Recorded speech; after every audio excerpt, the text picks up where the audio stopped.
orar, Senhor. Nós te agradecemos, nós te adoramos. E a gente quer mesmo estar cada vez mais perto do Senhor. Andar segundo os teus propósitos, segundo os teus planos, que não são planos de mal. Pelo contrário, são planos de paz, para nos dar um novo futuro. Mesmo que as circunstâncias e as pessoas digam que não. Mas nós te adoramos, Pai, essa manhã. Em nome de Jesus. Eu queria compartilhar com vocês algo que eu tenho meditado, que está no capítulo 4 de Marcos, versos de 35 a 41.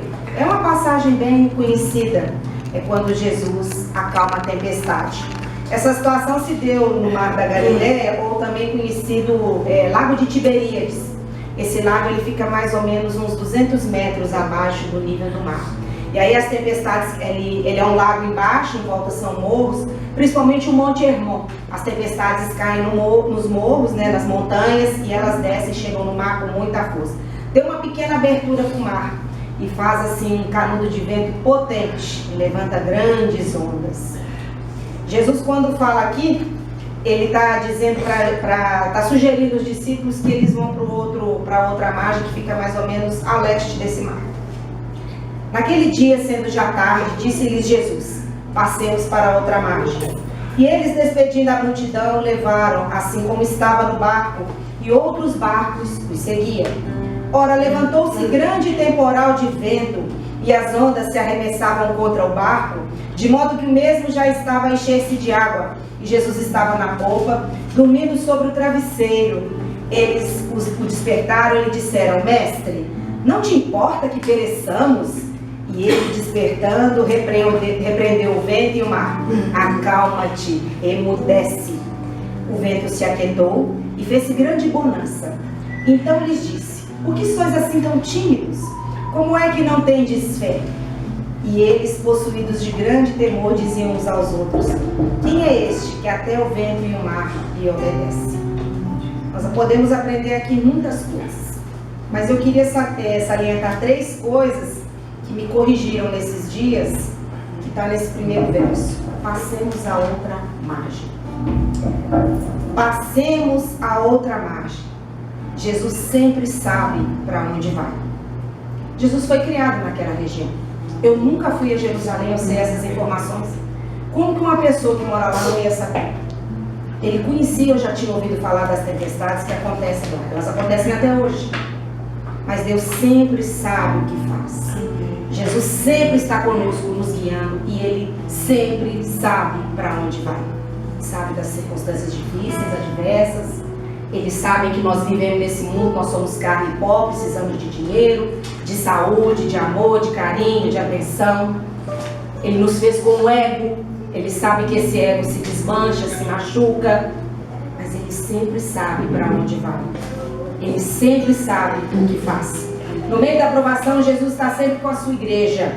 Não temas, você e eu não seguimos um Deus desgovernado, que não se importa conosco e nem sabe para onde vai. Amém. Parece óbvio, né? Mas se é assim tão óbvio, por que nós mesmos nos colocamos em certas posições diante de circunstâncias adversas? Tipo, o que eu vou fazer? Deus não me ouve. Ou então, cumpra logo tuas promessas e teus planos, que eu não aguento mais. Por que está acontecendo isso comigo? Por que é que Deus me abandonou? Por que é que a minha vida não muda? Por que que o fulano tem testemunho e eu não tenho? Entra ano, sai ano, eu estou do mesmo jeito.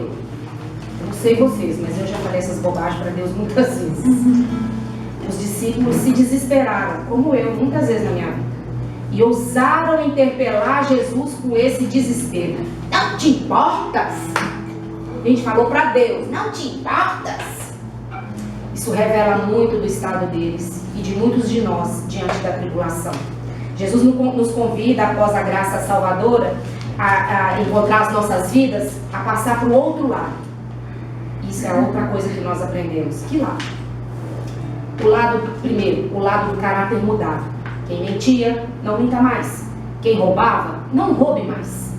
A salvação é pela graça, que superabunda o pecado. A gente não merecia.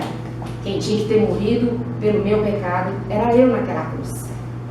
Mas não é um convite para viver pecando. Essa graça salvadora que eu não merecia me tirou dessa circunstância abismal. Romanos 6, versículos 1 e 2, nos chama a atenção para isso.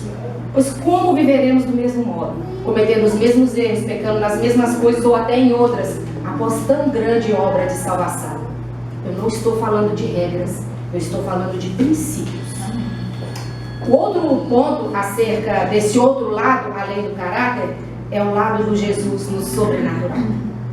Convida-nos esse Jesus a sair da nossa esfera de carnalidade, cheia de limitações, para conhecer o ambiente em que Deus vive, o lugar onde aquilo que é impossível ao homem é perfeitamente possível a nós. Onde temos a revelação do Deus onipotente, do Deus onisciente e do Deus onipresente. A resposta de Jesus fez calar o mar, fez calar os ventos e fez calar os incrédulos. Ali os discípulos puderam ver o que é andar no sobrenatural de Deus.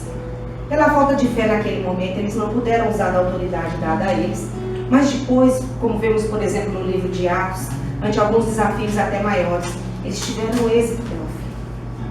Deus também quer esse crescimento para nós. As circunstâncias adversas que nos cercam estão nos preparando para outros desafios maiores, para cumprirmos os propósitos de Deus. Mateus 10, versos 6 e 7, nos revela que Jesus nos deu essa autoridade. E para isso Deus não exige muitas coisas de nós, apenas fé e confiança. Deus pode parar o mar e o vento que te aflige. Pode abrir as águas para você passar por ela. Pode até mesmo fazer você passar por sobre elas, pois Ele tem todo o poder para isso. Mas a fé é sua. Portanto, vamos aceitar com fé e confiança o convite a nós proposto nessa palavra. Passemos a outra. Amém, Jesus. Glória ao teu nome, Senhor. Aleluia.